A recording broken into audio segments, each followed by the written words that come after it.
მიმდინარე წლის პირველ ნახევარში სატვირთო გადაზიდვები, საჰაერო სატვირთო გადაზიდვები 50%-ით გაიზარდა გასული წლის ანალოგიურ პერიოდთან შედარებით. რამ განაპირობა ზრდის დინამიკა და რაც მთავარია, როგორია ტენდენცია და დინამიკა სატვირთო გადაზიდვების ფასებთან დაკავშირებით.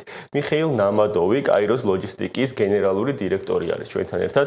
ბატონო მიხეილ, ძალიან დიდი მადლობა მოგზაურობისთვის. გაიხარეთ. ბატონო მიხეილ, სანამ ზემოთ აღნიშნულ თემაზე გადავიდოდეთ და ძალიან საინტერესო საკითხებს გავივლიდეთ, მე მინდა გკითხოთ სიუჟეტშიც მოვისმინეთ ზანგეზურის დერეფნის პერსპექტივები. არაერთგვაროვანი მოსაზრებები არსებობს მის პერსპექტივასთან დაკავშირებით. მე მინდა გკითხოთ როგორც სფეროს წარმომადგენელს, როგორი არის პირველ რიგში თავად ამ დერეფნის პერსპექტივა, ამ პროექტის განხორციელების პერსპექტივა და იგივე შუა დერეფნის თვალსაზრისით რამდენად შესაძლებელია კონკურენტუნარიანი აღმოჩნდეს ეს პროექტი.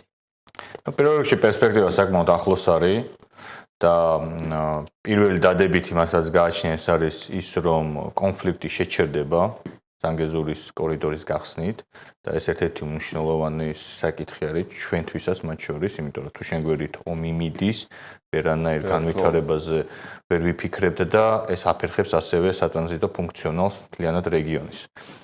მეორე მხრივ ეს იქნება ერთ-ერთი ალტერნატივა და ძირითადად თვითნაკადებს ის მოემსახურება თურქეთიდან აზერბაიჯანზე მიმავალი, რაც ესე ვთქვათ, ძირითადად თურქი და აზერბაიჯანელი გადამზიდებებით ისედაც სრულდებოდა. საქართველოს ერთადერთი დაკარგავს მინიმალურ შემოსვლას, რასაც ტრანზიტზე ხდიდნენ ეს გადამზიდები, თორემ ძირითადად მოხდება ესე ვთქვათ, განტვირთვა სარფის და წითელი ხიდის, რაც უფრო დადებითად აისახება და დაუშვათ თქვენს რო იყოთ ბიზნეს წარმომადგენელი, იფიქრებით, რომ ჯობია ორი ალტერნატივა იყოს, ვინაიდან ზოგჯერ თოვლიანობა, ზოგჯერ გადატვირთულობა გზების და ეს აფერხებს შუა დერეფნის განვითარებას. ჩვენ როგორც ასეთი პოზიტიურად უყურებთ, ამ ტვირთები, რომელიც რკინიგზით მოდის, რომელიც ზღვით მოდის, მაინც საქართველოს ნავსადგურებში უნდა შემოვიდეს და გადამუშავდეს, ეს ტვირთები მაინც არ დაიკარგება და საქართველოს გავლიწავა. ჩვენი მიზანი არის, რაში ჩვენც ასევე ჩართულები ვართ, რომ მეტი ინფრასტრუქტურა შექმნას ლოგისტიკური ცენტრების თვალსაზრისით, რომ ტვირთმა ფიზიკურად საქართველოში მოაღწიოს და მე თავისთავად საქართველოდან გავა და არა ზანგეზურის გავლით. გასაგებია, ძალიან საინტერესო გარემოებას შეეხეთ და აქვე კიდევ ერთ კითხვას დაგისვამთ.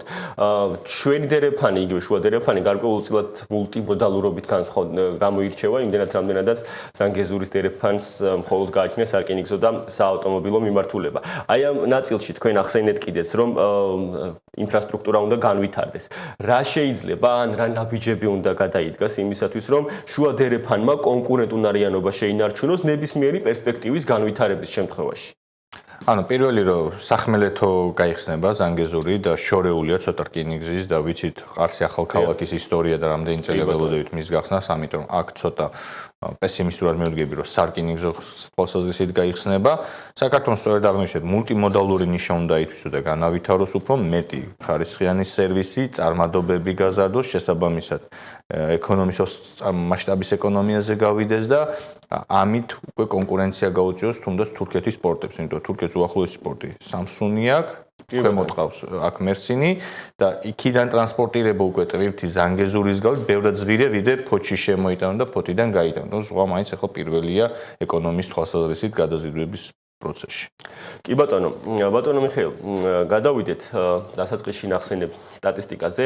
მიმდინარე წლის პირველ ნაწილში საჰაერო გადაზიდვები, საჰაერო სატვირთო გადაზიდვები 50%-იან ზრდას აჩვენებს.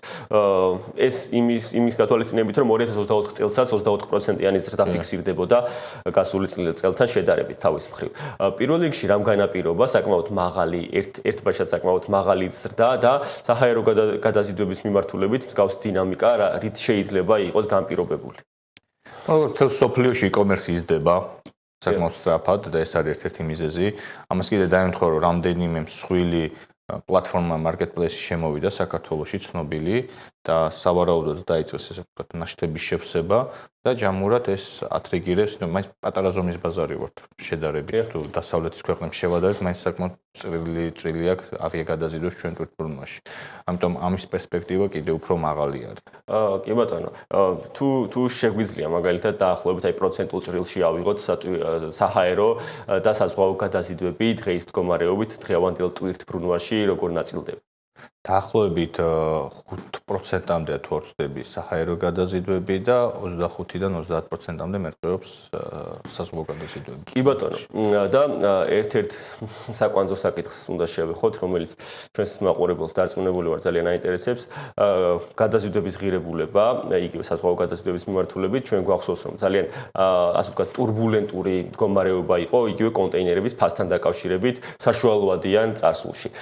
ძალიან საინტერესო არის დღეს რა მდგომარეობა ამ მიმართულებით, ერთის მხრივ საკონტეინერო ღირებულება, როგორ ფორმირდება დღის მდგომარეობით და მეორეს მხრივ მთლიანობაში გადაზიდვების ასე ვთქვათ, ფასების ტრენდი როგორ ვითარდება.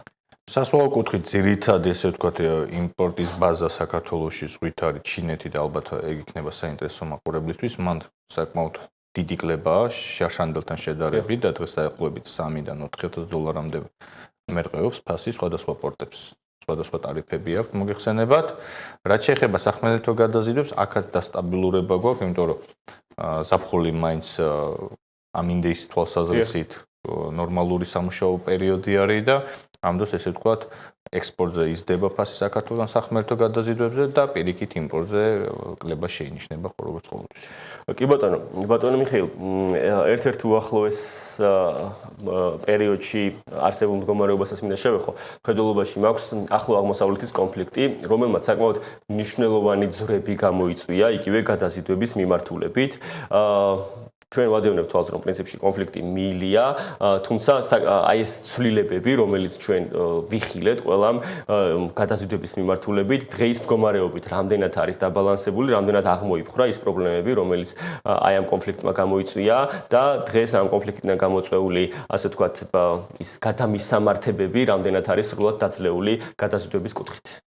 კონფლიქტი კიდევ უფრო მეთხანს რომ გაგრძელებულიყო გადამისამართებები დაიწყებოდა, თუმცა დღეს საქართველოს არ ეხება არსებითად, იმიტომ რომ საქართველო არ იყენებს ირანს როგორც სატრანზიტო ქვეყანას, ყველა ტვირთი მოდის ფოთის და ბათუმის ნავსადგურების გავლით.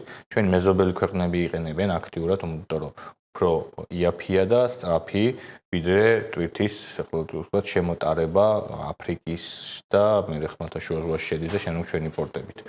ამიტომ ჩვენთვის ესე ვთქვათ, არსებითი მნიშვნელობა არ მიიღო, თუმცა ღმერთს მადლობა, რომ კონფლიქტი შეწყდა, ხალხი არ იღუპება და უსურვებს მშვიდობას.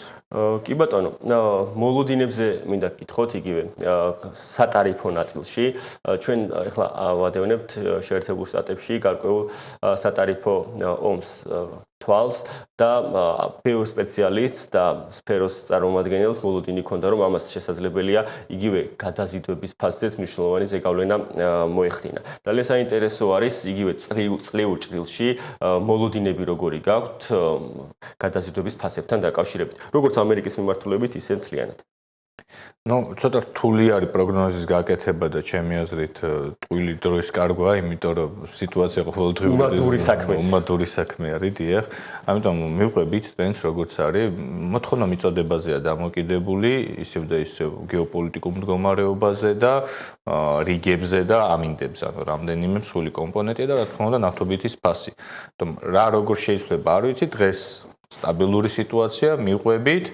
თუმცა ჩემი ღრმაწმენით არის ლუფტი იმისა, რომ მოხდება უფრო გადახარისხება და გაზდა ტარიფების ზომიერების ფარგლებში, რა თქმა უნდა, გაუმჯობესებული სერვისის კუთხით და სანდოობის თვალსაზრისით, იმიტომ რომ მაინც დღეს საკმაოდ ფრაგმენტული გვაქვს ბაზარი და ამის ნელ-ნელა უკვე თქო დალაგება მიდის და პარტნიორებიც ხვდებიან, რომ ხარისხიანი სისტემური მუდმივი სერვისი ცოტათი შეიძლება რამდენიმე პროცენტით ძვირი იყოს, მაგრამ შენ იყო მშვიდად და კი ბატონოდეს სადარი შეთვირთი და ასე შემდეგ. ცოტა დრო დაგვრჩა ბატონო მიხეილ და ერთი საკითხიც მინდა გავიარო თქვენთან.